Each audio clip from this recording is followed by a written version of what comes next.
Hey everyone. तो आज हम बात करने वाले हैं एक सोशल मीडिया ट्रेंड के बारे में जो काफ़ी तेज़ी से वायरल हुआ है। तो वीडियो में आगे बढ़ने से पहले एक इम्पॉर्टेंट डिस्क्लेमर देना ज़रूरी है।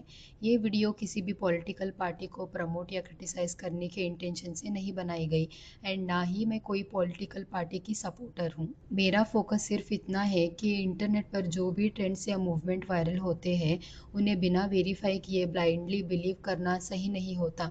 पिछले कुछ दिनों से सीजीपी मतलब कॉकरोच जनता पार्टी नाम का एक ऑनलाइन ट्रेंड काफ़ी रैपिडली ग्रो कर रहा है और उसी को लेकर आज हम डिटेल में बात करने वाले हैं। हो सकता है वीडियो में कुछ पॉइंट्स हर किसी की पर्सनल आइडियोलॉजी से मैच ना करे, लेकिन मेरी रिक्वेस्ट है कि इस डिस्कशन को न्यूट्रल पर्सपेक्टिव से देखा जाए। तो चलिए टॉपिक के बारे में बात करते हैं। पिछले कुछ टाइम से इंस्टाग्राम और दूसरे सोशल मीडिया ऐप्स पर एक नया ऑनलाइन मूवमेंट काफ़ी वायरल हो रहा है। ये ग्रुप खुद को यंग जनरेशन की आवाज़ बताता है और सिस्टम के अगेंस्ट चेंज लाने की बातें भी करता है। इस मूवमेंट को सपोर्ट करने वाले लोग क्लेम कर रहे हैं कि ये देश में एक बड़ा इम्पैक्ट क्रिएट कर सकता है।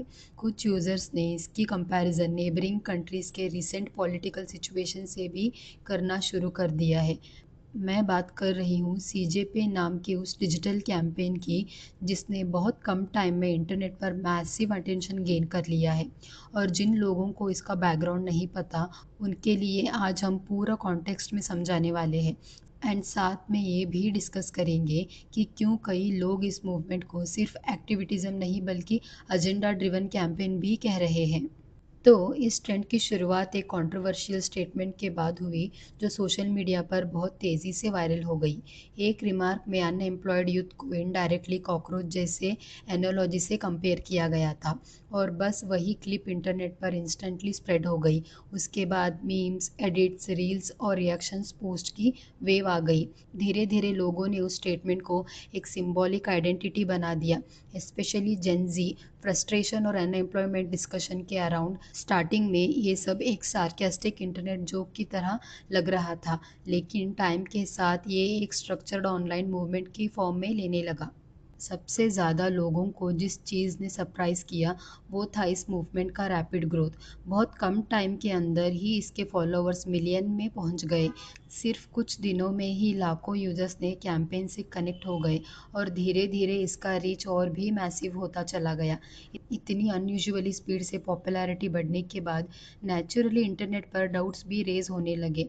काफ़ी लोगों ने एक क्वेश्चन किया कि क्या ये सपोर्ट जेन्युइनली पब्लिक ड्रिवन है या फिर इसके पीछे स्ट्रॉन्ग डिजिटल स्ट्रैटेजी और प्रमोशन का रोल है। कुछ यूजर्स का मानना है कि यंगस्टर्स जेन्युइनली रिलेट कर रहे हैं, जबकि दूसरी साइड के लोग इस सोशल मीडिया इन्फ्लुएंस और एल्गोरिदम पुश का रिजल्ट बताते हैं।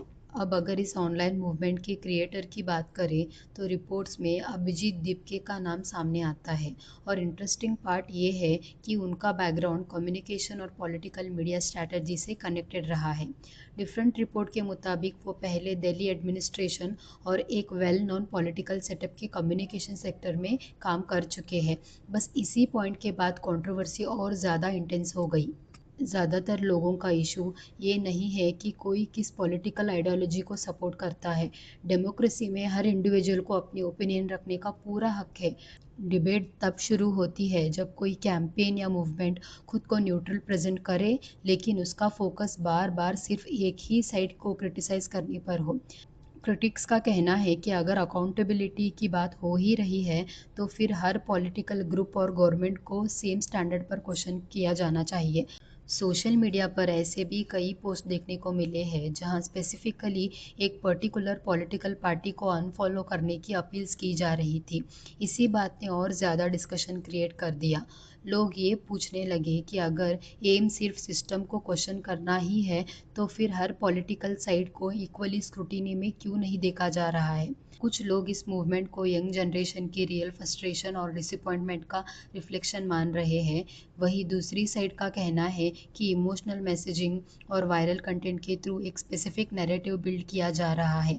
सोशल मीडिया का सबसे बड़ा प्रॉब्लम भी शायद यही है कि लोग बिना प्रॉपर फैक्ट चेक या रिसर्च करे बिना ही ट्रेंडिंग टॉपिक को इंस्टेंटली सपोर्ट कर देते हैं। अब अगर फॉलोवर्स की बात करें तो कई बड़े सेलिब्रिटीज इस पेज को फॉलो भी कर रहे हैं एंड इंटरनेट पर कई क्लेम सामने आए हैं जहां लोगों ने कहा कि इस मूवमेंट को फॉरेन बेस्ड अकाउंट्स भी हेवीली एंगेज कर रहे हैं।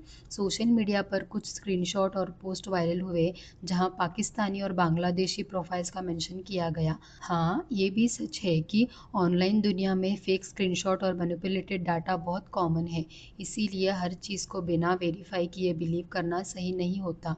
किसी भी ऑनलाइन कैंपेन को सपोर्ट करने से पहले उसका बैकग्राउंड मोटिव और कंसिस्टेंसी समझना बहुत इंपॉर्टेंट है। सिर्फ वायरल एडिट्स, इमोशनल स्पीचेस या ट्रेंडिंग हैशटैग्स देखकर किसी को रेवोल्यूशनरी समझ लेना भी बहुत बहुत ज़्यादा गलत है। और एंड में फिर से एक बार मैं ये बात क्लैरिफाई करना चाहती हूँ कि ये वीडियो का पर्पस किसी पॉलिटिकल साइड को सपोर्ट या अपोज करना नहीं है। मेरा सिंपल पॉइंट बस इतना है कि इंटरनेट पर जो भी चीज़ ट्रेंड करे उसे बिना सोचे समझे फॉलो मत करो। अपनी अंडरस्टैंडिंग खुद डेवलप करो, इन्फॉर्मेशन क्रॉस चेक करो और किसी भी आइडियोलॉजी या मूवमेंट को सपोर्ट करने से पहले उसकी रियलिटी को प्रॉपरली इवैल्यूएट करो।